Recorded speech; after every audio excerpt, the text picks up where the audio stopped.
Saúde não é apenas a ausência de doença. É muito mais do que isso. É um estilo de vida. E aqui no nosso programa da Jovem Pan, Pra Ficar Bem, você estará sempre tendo informações sobre qualidade de vida, sobre saúde, sobre longevidade e com uma série de palestrantes que sempre estarão trazendo informações variadas para você.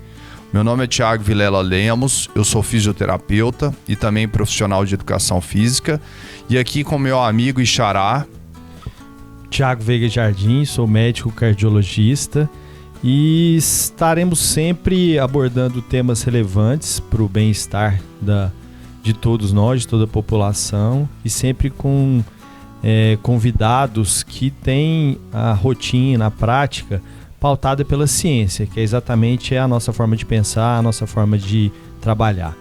E hoje não é diferente, a gente está com uma convidada que é a doutora Jéssica, que é psiquiatra, formada pela Universidade Federal do Triângulo Mineiro, que fez residência de psiquiatria na USP de Ribeirão Preto e mestrado na mesma instituição.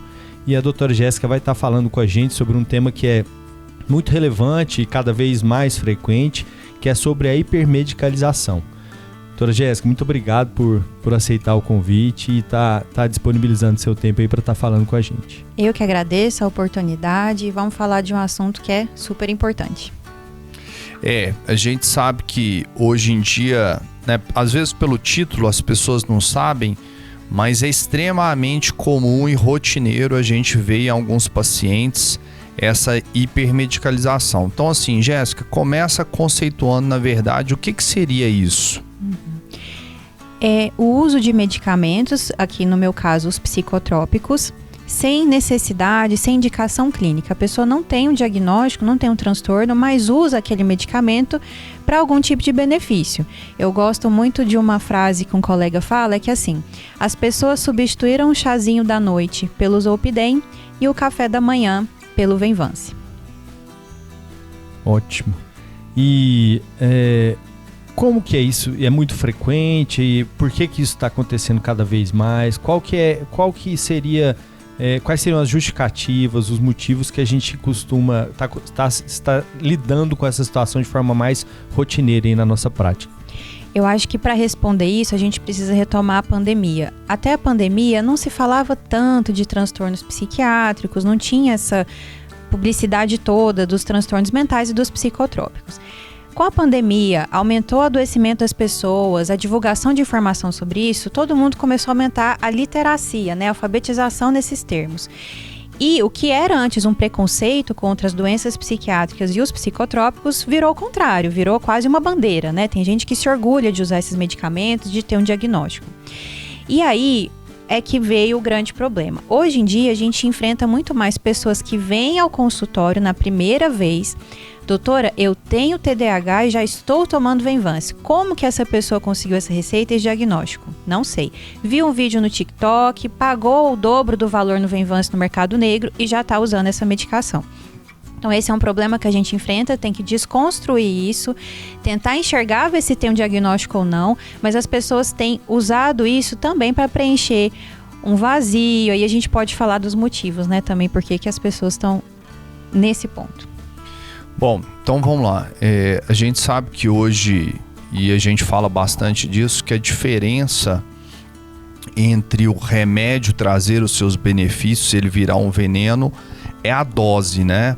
E a gente vê, às vezes, muitos desses pacientes, dessas pessoas também tendo um excesso de dosagem por escolha e tentativa. Eu queria que você falasse isso também, que às vezes tem muitos pacientes que são prescritos, né? Recebem uma prescrição de um determinado medicamento e eles, por conta própria, começam a tomar muito mais do que deveria estar sendo tomado. E assim, o que acontece? O medicamento, ele tem alguns propósitos, né, dentro do corpo da pessoa. E se a gente que não tem TDAH tomar Venvance, talvez até a gente sinta um pouco de bem-estar, tem um efeito euforizante, fica um pouco mais alegre, mas as pessoas podem ficar até um pouco mais desorganizadas na hora de atuar. Então existe um problema do uso dos medicamentos, que é ele não conseguir atingir o objetivo dele. Então, aí a pessoa acha que ela tem que tomar mais, porque não está fazendo efeito. Na verdade, isso vai piorar a performance cognitiva dela. E aí vamos dar outro exemplo, que é o do Zolpidem, que aí são os 2 principais mais problemáticos, né? São remédios controlados, precisa de uma receita especial, não é qualquer médico que tem acesso a isso. E aí, com o Zolpidem, isso é muito mais fácil, porque o Zolpidem, ele dura poucas horas. Então, a pessoa acorda no meio da madrugada, ela acha que ela tem que tomar outro Zolpidem para dormir. E, na verdade, é um remédio só para insônia inicial, é para o início da noite. E ele é feito para durar pouco mesmo. Então, é para pessoas que têm esse tipo de problema. E aí é um remédio que dá dependência, tem tolerância, ou seja, a pessoa pode usar a mesma dose por vários dias e ela vai perdendo o efeito, então ela precisa aumentar para doses maiores. Então são medicamentos que a gente usa raramente. Eu mesmo não prescrevo o Zolpidem há muitos anos, porque eu acho que não vale a pena, assim. Tem outras opções e o risco de dependência é muito grande. E aí a gente usa em situações muito, muito pontuais, insônia aguda. E aí, se o paciente tem outras comorbidades, tem uma depressão, uma ansiedade, você está ali tratando essas outras condições para ele não precisar de remédio para dormir. Porque dormir bem é uma consequência, né? Da mesma forma que a performance cognitiva é uma consequência de uma saúde mental legal. Você falou então, assim, reforçou bastante essas 2 medicações, né? O Zolpidem e o Venvance. E aí, Jéssica, eu queria que você... E falou sobre TDAH. Então, eu queria que você falasse um pouquinho, assim, conceitualmente aí sobre o TDAH e quais seriam as consequências, ao meu ver, desse hiperdiagnóstico de TDAH que a gente está vendo hoje, né? Acho que parece que todo mundo tem esse diagnóstico, de repente, pessoas que nunca tiveram nenhum sintoma, nenhuma manifestação de TDAH ao longo da vida inteira, aí adultos já com esse diagnóstico. Eu queria que você falasse um pouquinho disso também para a gente poder entender. Tá. Bom, a gente está aqui numa rádio, né? Eu acho que dá para fazer uma analogia. Antigamente, na nossa época, quando existia aquele rádio analógico, você ficava girando ali a bolinha, aí tinha o ruído que ficava até ter um sinal, que era o sinal da música e da rádio. A nossa atenção, ela funciona do mesmo jeito. Então, quando a gente é capaz de focar em alguma coisa, você cancela os ruídos. Então, nós estamos aqui conversando, mas tem gente ali fazendo outras coisas, mas a gente não está prestando atenção. Ali a gente não está prestando atenção, a gente está prestando atenção aqui.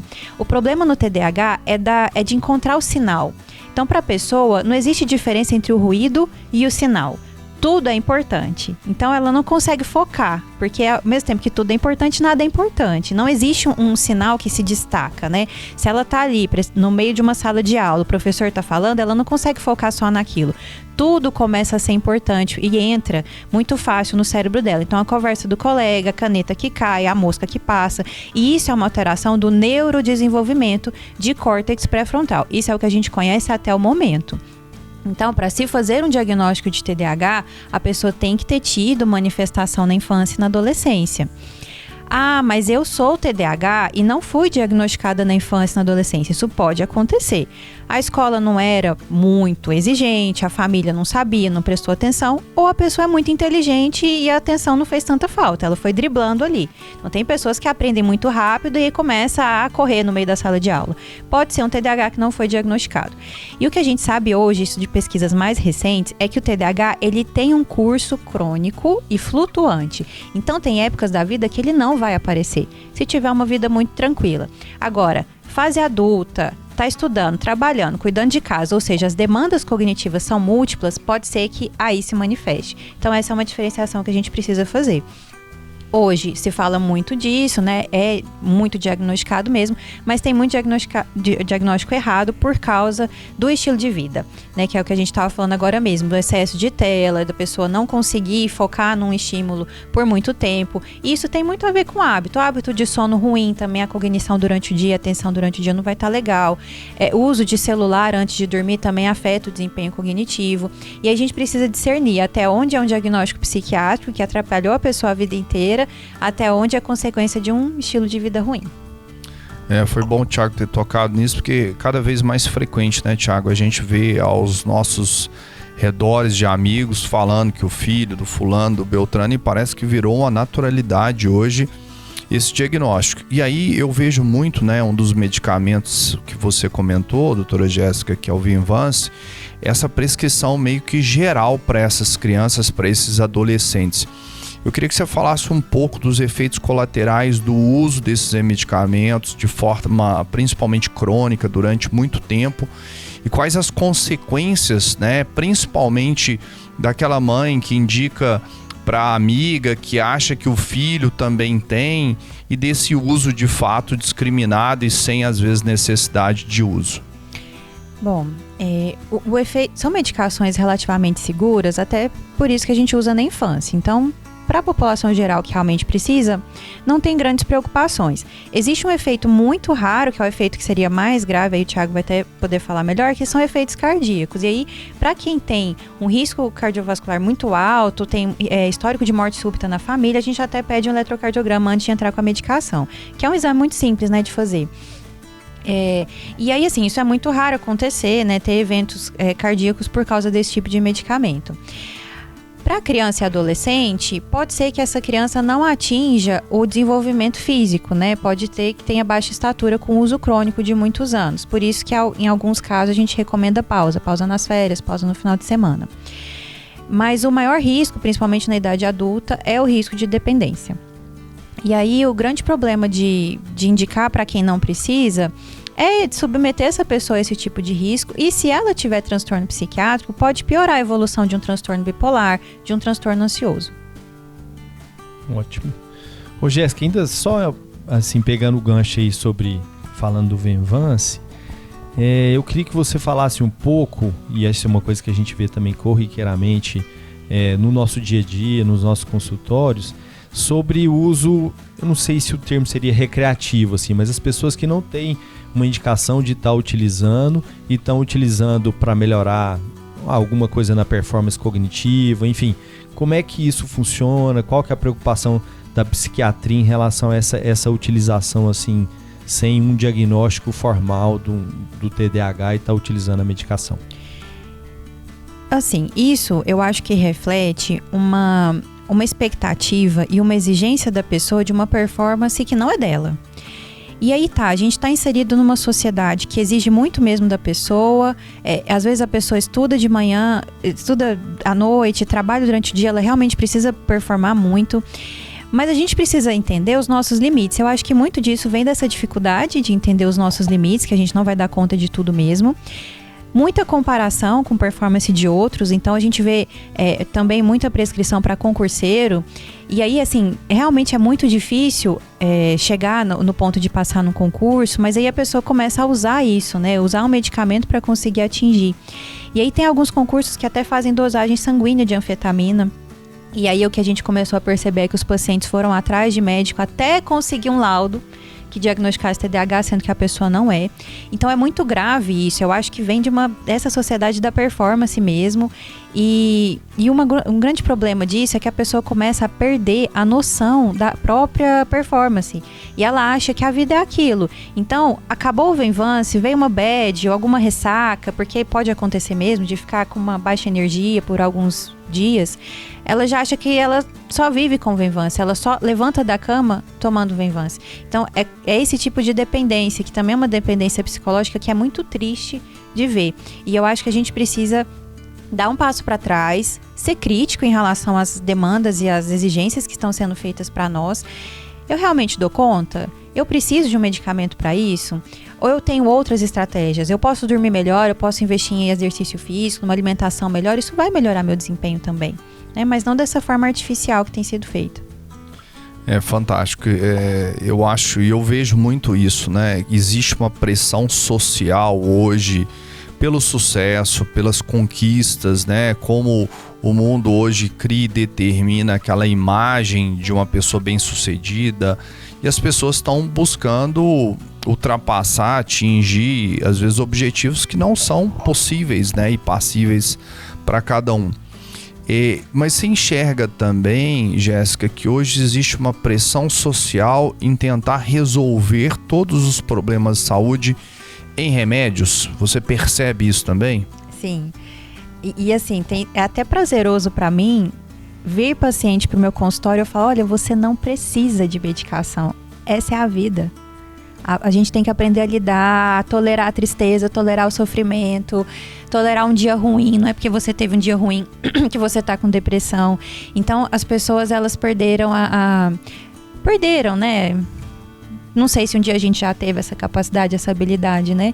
De aceitar a vida como ela é, que a vida não é essa perfeição toda e não precisa de medicação para tudo, né? Eu acho que uma outra coisa muito importante é que o Venvance, a gente tá falando do Venvance, mas é a lisdexanfetamina e tem outros nomes comerciais. Tem o Liberdia, tem medicamento genérico também, mas tá usando o Venvance porque é o nome mais comum. É o único remédio liberado para tratar a compulsão alimentar, porque ele realmente reduz muito os episódios de binge, né, de compulsão alimentar. E aí entra outro aspecto do padrão estético, né, da relação que a gente tem com a comida, desses excessos que a gente comete. Excesso no trabalho, excesso de performance, excesso de alimentação, e o Venvance parece que ele está presente em todos esses cenários. Excelente. Você falou, a gente falou especificamente sobre 2 medicamentos, né, foi o Venvance e foi o Zolpidem, né? O Venvance para tratamento do transtorno do déficit de atenção e hiperatividade e o Zolpidem para a insônia inicial, né? E eu queria, Jéssica, que você, assim, se existem outras moléculas aí no consultório da psiquiatria que você também percebe esse uso indiscriminado, esse uso sem uma indicação formal, e quais seriam essas medicações e aí também a mesma coisa, né? Riscos, preocupações em relação à utilização dessas outras possíveis medicações aí. Eu vou falar de 2, que é do metilfenidato, comercialmente chamado de Ritalina, Concerta, Atenta. Não, desculpa, Atenze, o Atenta é outra coisa. E os medicamentos benzodiazepínicos, como Rivotril, né, clonazepam, lorazepam, diazepam, e são outros medicamentos também muito utilizados. A Ritalina, ela é um pouco diferente do Venvance, mas ela é usada para o mesmo fim, que é o TDAH. É uma medicação que dura poucas horas, então a pessoa usa às vezes à noite antes de ir para a faculdade, porque ali rapidinho ela já para de fazer efeito. A gente vê isso com muita frequência também. Então é a classe mais utilizada em TDAH na infância e na adolescência, né?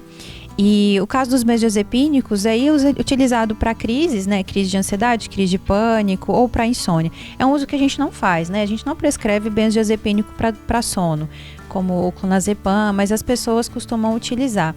É um remédio que dá dependência e também efeitos colaterais cognitivos. É baixo desempenho cognitivo da pessoa. Dá prejuízo na memória, principalmente a longo prazo. E outro problema, assim, muito importante é que são medicamentos que diminuem o freio comportamental. Então, quem tem tendências impulsivas, se usa clonazepam, lorazepam em excesso, pode ficar mais impulsivo ainda.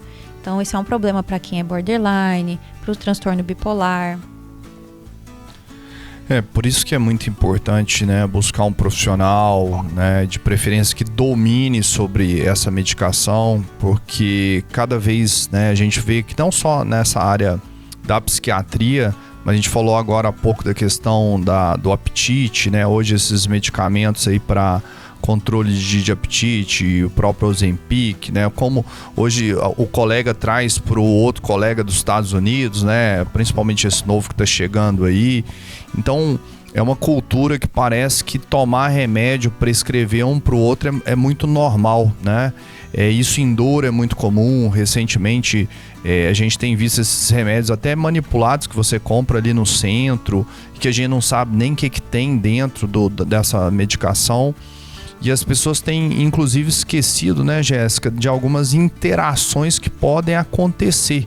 Não só a nível mental, mas também a nível renal, a nível hepático, onde esses medicamentos vão ser, inclusive, metabolizados. Então eu queria que você falasse também sobre uma coisa que hoje é um problema, que é a interação medicamentosa. Então, às vezes, ele está fazendo um tratamento psiquiátrico ou um outro tipo de tratamento, às vezes cardíaco, e às vezes ele resolveu tomar esse remedinho que um amigo prescreveu que, de certa forma, não seria tão maléfico. Existe uma coisa chamada interação medicamentosa, né? Isso pode gerar alguns efeitos importantes, né? Sim, e aí eu lembro do canabidiol. O canabidiol super popular, mas ele é um medicamento delicado para interação medicamentosa. Existe uma o que acontece? Quando você ingere qualquer substância, seja ela psicoativa ou não, mas nós estamos falando aqui dos remédios psicoativos, né? O fígado metaboliza, ele faz o detox. E o fígado, para fazer essa metabolização, ou seja, ele quebra a molécula para ela perder efeito e sair, excretar do corpo, porque ele não quer que ela fique no corpo, ele usa um conjunto de enzimas. A enzima é aquilo que quebra a molécula. O canabidiol, ele interfere na atividade dessas enzimas. Então, ela pode tanto retardar as enzimas quanto acelerar. E isso afeta o uso de vários outros medicamentos. Então, é uma coisa que a gente também precisa prestar atenção.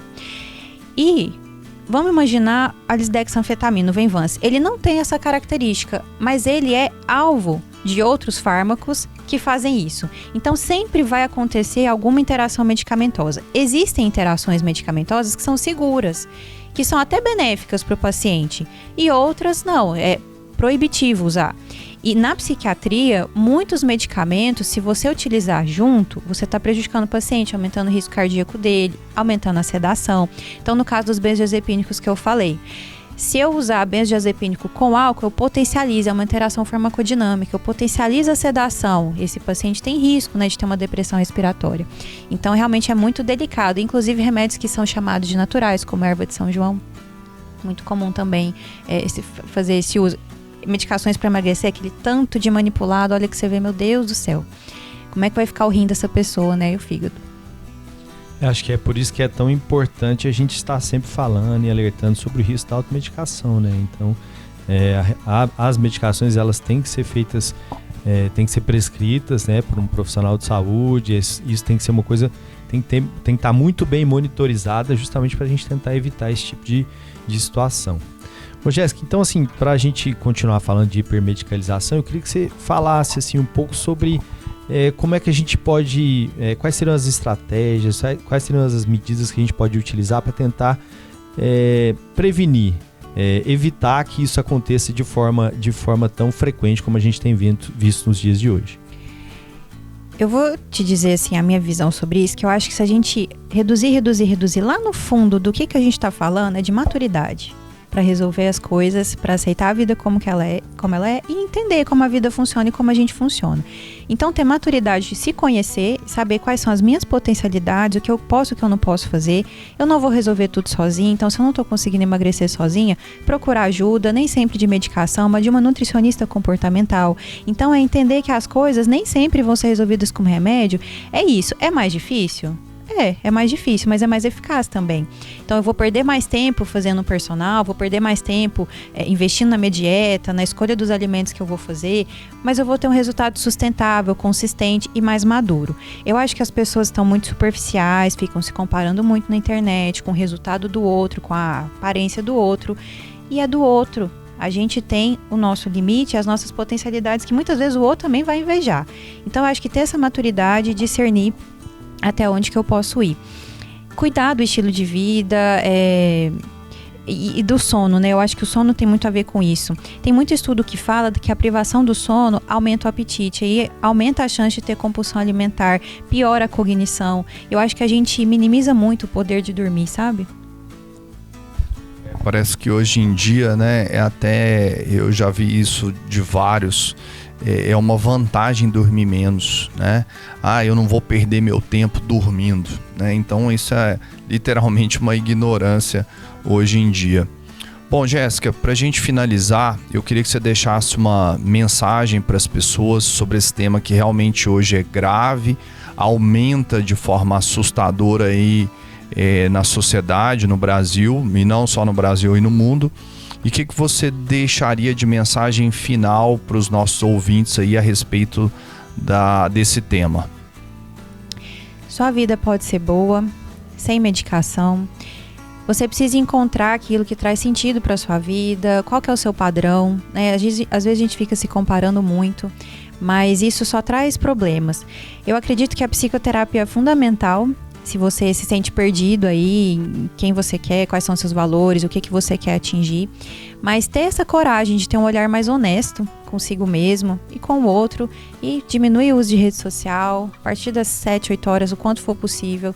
Largar o celular, proteger o sono. A gente precisa trazer para mais cedo esse início do sono. Isso vai ter reflexos aí no desempenho profissional, no desempenho também dentro dos esportes. Eu acho que é por aí.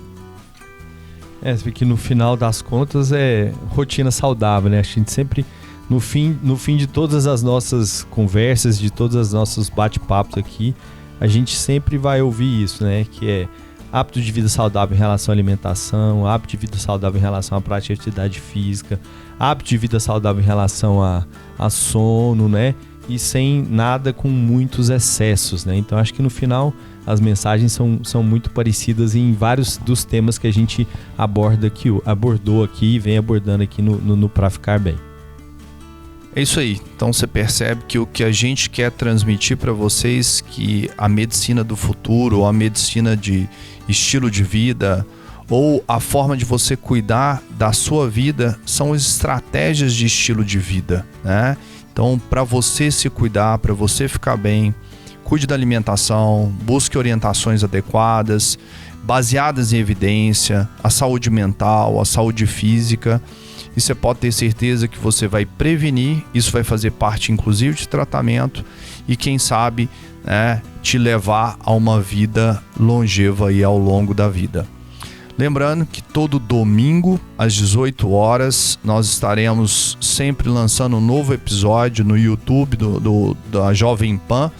Além disso, nas redes sociais também, como Instagram e Facebook, que a gente sempre coloca algumas pílulas sobre os programas gravados e que vão ao ar todos os domingos às 18 horas. Grande abraço e a gente deseja que você fique muito bem.